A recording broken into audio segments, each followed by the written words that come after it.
మన ప్రభు అయిన రక్షకుడైనటువంటి యేసుక్రీస్తుల వారి పేరిట మీ అందరికీ నా యొక్క హృదయపూర్వక వందనాలు.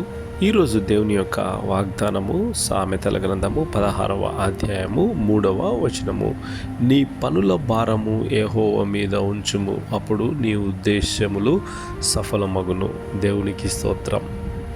దేవుడు ఈరోజు మనతో మాట్లాడుతున్నటువంటి ఒక మంచి మాట, నీ యొక్క పనుల భారము యెహోవా మీద ఉంచుము.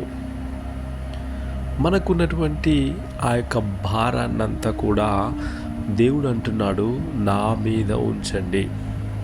అదే విధముగా మరి ఇంకొక వాక్యం ద్వారా కూడా దేవుడు మనతో సెలవిస్తూ ఉంటున్నాడు. ప్రయాసపడి భారము మోస్తున్నటువంటి సమస్త జనులారా నా యొద్దకు రండి, నేను మీకు విశ్రాంతిని కలుగజేస్తాను అని అంటున్నాడు. అదే విధముగా మీ చింత యావత్తు నా మీద వేయండి అంటున్నాడు.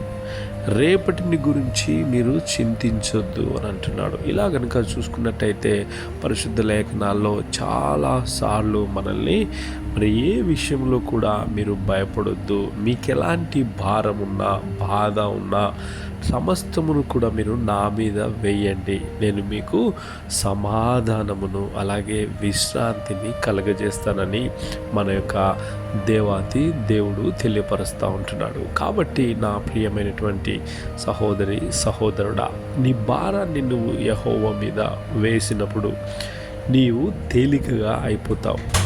నీకు ఎలాంటి భారము అనేది ఉండదు. కాబట్టి నువ్వు సంతోషముగా ఉండవచ్చు. మనము మోయడానికి అవసరము లేదు, ఎందుకంటే ఆ దేవుడే అంటున్నాడు కదా, నా మీద వేయండి అని. దేవునికి స్తోత్రం.